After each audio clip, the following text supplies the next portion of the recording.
Nous sommes au début juin 2026. Vous avez le prunier devant vous. Donc aujourd'hui, je vous présente une nouvelle playlist que j'entame pour la saison 2026 et la suite des choses. C'est un prunier et un poirier que je veux vous montrer. C'est des fruitiers, arbres fruitiers. Vous connaissez le principe des poires, prunes, pommes, cerises. Donc ici à Québec, Lévis, zone 4B, 5 parfois. Moi, je vous dirais où ce que je suis, ils ont quand même beaucoup de vent, là, fait qu'on va rester dans le 4B. C'est des fruitiers qui sont quand même résistants donc, à notre climat sans problématique. Et dans des petits terrains de ville, malheureusement, on ne peut pas se permettre de planter 4-5 arbres. Et ce sont tous des arbres qui ont besoin d'une pollinisation croisée. Ce qui veut dire qu'il faut en planter 2 pour réussir à avoir des fruits. Et dans le fond, le but de la playlist, c'est de vous montrer qu'il existe des arbres greffés. Donc, ils sont vendus déjà greffés. Vous n'êtes pas obligé de devenir des pros de la greffe pour faire ça. Ils sont déjà vendus greffés. Celui-là, malheureusement, les étiquettes ne sont pas dessus, mais j'ai 5 différentes. En fait, j'ai 4 greffes et j'ai le porte-greffe qui est au centre, qui a survécu. Alors, on m'a suggéré de l'essayer pour voir comment il allait se comporter et quel goût allait être les prunes.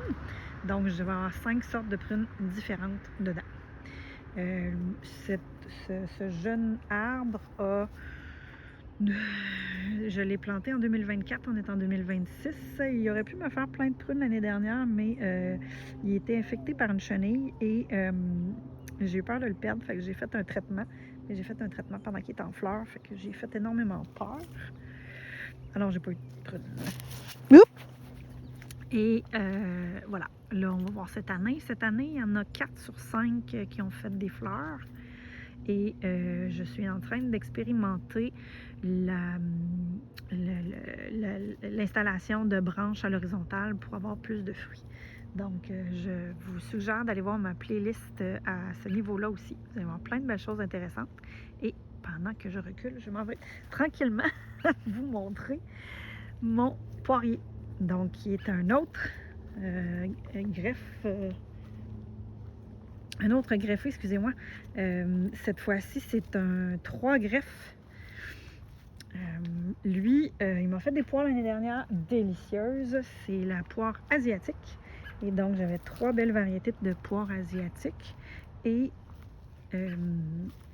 cette année, je ne crois pas que je vais en avoir parce que malheureusement, j'ai seulement une branche, donc une greffe qui est en fleurs.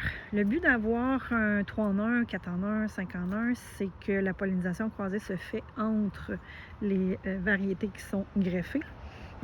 Évidemment, vous êtes très autodidacte, vous êtes bon, vous allez sur Internet, vous achetez un prunier, vous achetez un poirier, vous achetez un pommier, vous achetez un cerisier. Puis après ça, vous allez dans les groupes d'échange et vous demandez des greffes et des greffons, excusez-moi, pour après ça faire vos greffes. Et vous allez avoir la même affaire que si vous aviez acheté quelque chose en centre jardin. Et en plus, vous allez pouvoir choisir vos greffons. Ou sinon, bien évidemment, dans les centres jardins, ça existe. Vous voyez celui-là ici, même chose a été planté en 2024. On voit l'étiquette, donc 3 étiquettes différentes pour identifier mes 3 greffes. Donc, la playlist va être là-dessus. Dans mon cas à moi, c'est un prunier et un poirier. Ça existe aussi dans les pommiers et ça existe aussi dans les cerisiers.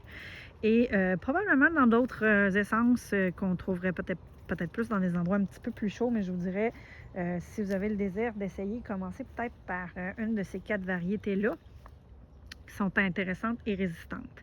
Moi, j'ai un poirier asiatique, mais on a aussi les poiriers européens qui fonctionnent très bien. La pollinisation entre poiriers, ça doit d'être entre asiatiques, si je ne me trompe pas, et entre européens. L'asiatique ne peut pas polliniser l'européen et vice-versa, je crois. Donc, ça, c'est des choses qu'il faut quand même toujours surveiller à ce niveau-là. Donc, avant que j'aille trop loin, allez voir la playlist au niveau des arbres fruitiers. Vous allez découvrir plein de choses. Et en fait, je vais vous montrer les péripéties de mes 2 beaux bébés poiriers et pruniers. Donc, à la prochaine pour voir la suite.